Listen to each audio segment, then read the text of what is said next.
Welcome back to Inside Sources. Today, I want to have a conversation with a diplomat around some of the development that we've seen between Nigeria and the Americans, and also at the United Nations. So joining me again is a Nigerian diplomat, a former ambassador of Nigeria to the Republic of Benin, who had served in several locations around the world, including at the United Nations. I'd like to welcome back to Inside Sources Ambassador Dr. Lawrence Obisakin. My brother, it's good to see you again on Inside Sources. It's a pleasure to always come here and come back to our people. Thank you so much. Thank you so much for doing that. And learning from you. Oh, it's mutual. So I know that you as a diplomat, you've been around for quite a while, and there's something that I wanted to ask you whether just for 35 years. See, it's not that's not a beast.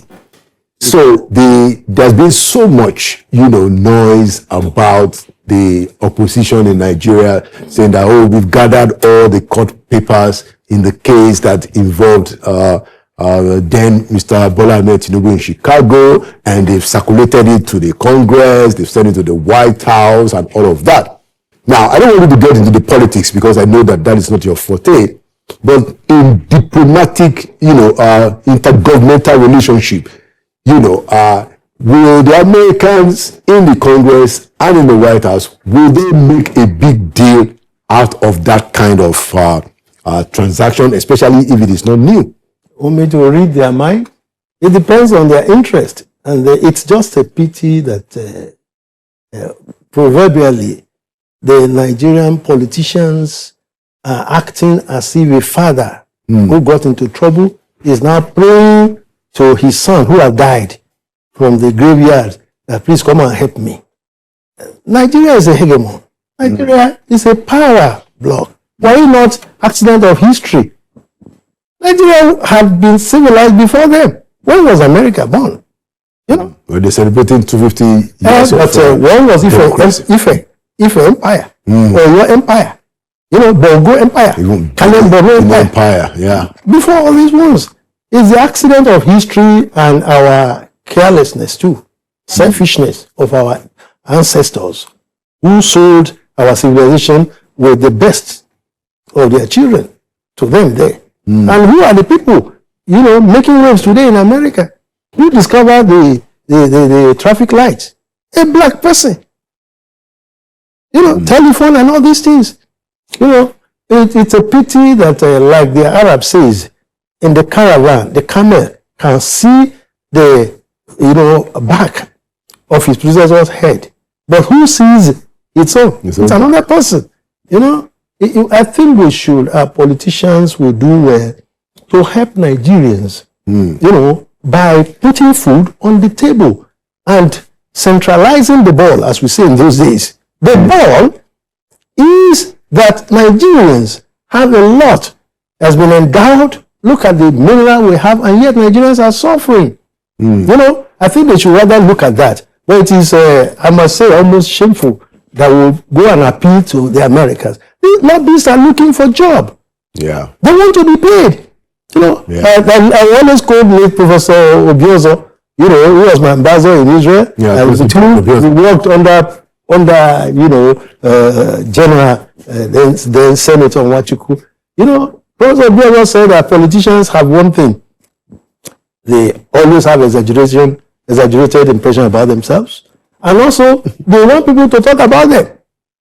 And if nobody has spoken, they will claim that somebody has spoken. And he said a politician is a man who dresses up in the morning, looks at his wife in the mirror, and asks his wife, how do I look? When the wife, of course, the wife will say, you look nice. We will say, thank God the people have spoken. The people have spoken. It will be very interesting. I don't busy myself with them. I pray to God that we will arrive one day, but my interest is international relations. That's what I'm trained for. Diplomacy. Yeah. And that's why I wanted to know that because in my view, and this is my own honest opinion, I don't see it as a big moment, something that is such a big deal to have to be telling them, these are documents that are in their own country, these are things that they are already aware about, and these are things that have even been litigated both in Nigeria and abroad. But let's move away from there and talk about the letter that the U.S. president.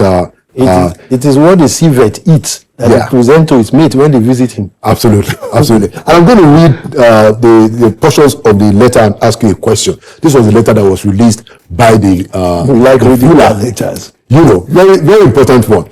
Okay. President Trump to President. That letter. Yes. It's President Trump to President Tinubu. Because from Trump. Yeah. He said, "Thank you for your thoughtful letter. Your kind words mean a great deal to me, and I appreciate your decisive leadership on behalf of the Nigerian people. I applaud your resolve to tackle the issues plaguing your nation, especially the violence affecting Christian communities. Yeah. And it is a true honor to stand with you in the fight against terrorists and to make the Federal Republic of Nigeria stronger and more prosperous." He went on, and of course, he spoke about how he is proud that the U.S. deployed their Special Operation Forces, which is among the most elite military units anywhere in the world. You know how Mr. Trump will always speak to his own people too. Exactly. And then he concluded, he said, I look forward to our continued discussions over the course of my presidency. Now, you are a diplomat. This letter is coming up. This is the first kind of letter that we see between Trump and the president, although this is happening in the third year of the president. He probably has written others, but not made public. Okay. But do you see any kind of connection between the fact that the U.S. president is writing this almost a love letter to the Nigerian president? We call it a friend. Exactly. Is it connected in any sense with the fact that, now we have an ambassador, or in fact, two ambassadors in the U.S.? Well, it may not be. Let's look at the larger picture.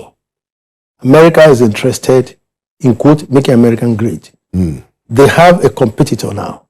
Even though China is not saying, look, I'm a competitor. Look at, if America explodes one device somewhere, China will explode too.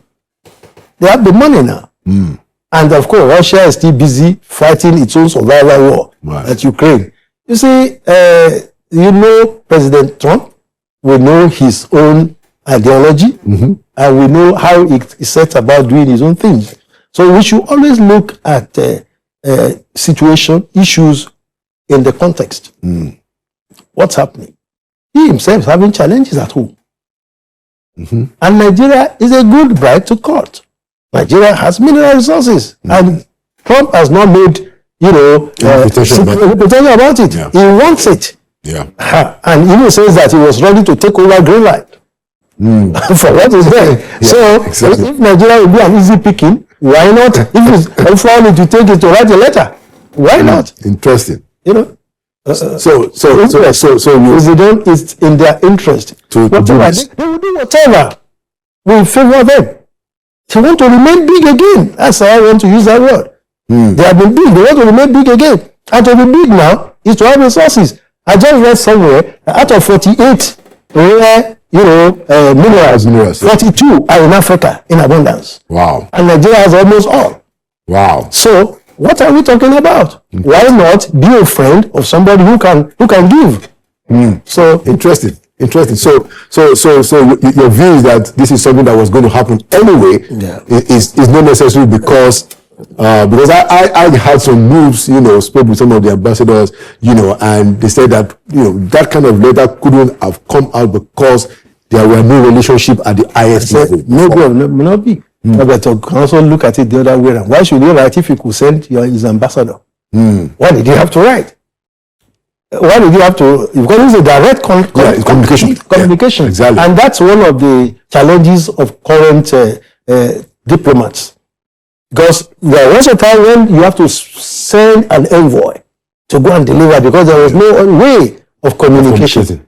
Now they can communicate directly. They can send email. All of them have Twitter or the X.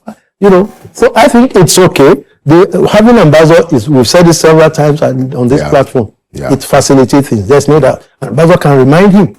You remind me, this is what you promised, sir, about the letter and this and this. That's why it's there. They are years eyes of their principal, wherever they are.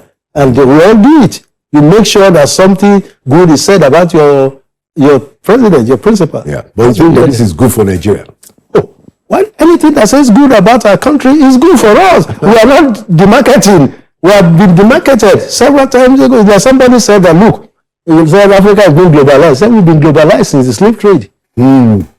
So we have been demarketed for so long. Interesting. And our politicians are not helping us. They are not helping us. Well, that's why we're here, to help them, to help us. Yeah. So let's move on. I wanted to also talk about the United Nations. I remember that you were The election desk officer. Okay. For 4 years. At the UN. The election desk officer of Nigeria. Okay. In the United Nations. Which meant that all elections. For Nigeria elections. Okay. So this conversation is going to continue on Friday edition of Inside Sources. Thank you for watching. And there you have it, another edition of Inside Sources. Like we always say, Nigeria will prevail. It means Nigeria will win, partly because we will continue to push the big and major issues. My name is Laolu Akonde. Thank you for watching, and see you, by the grace of God, at the next edition.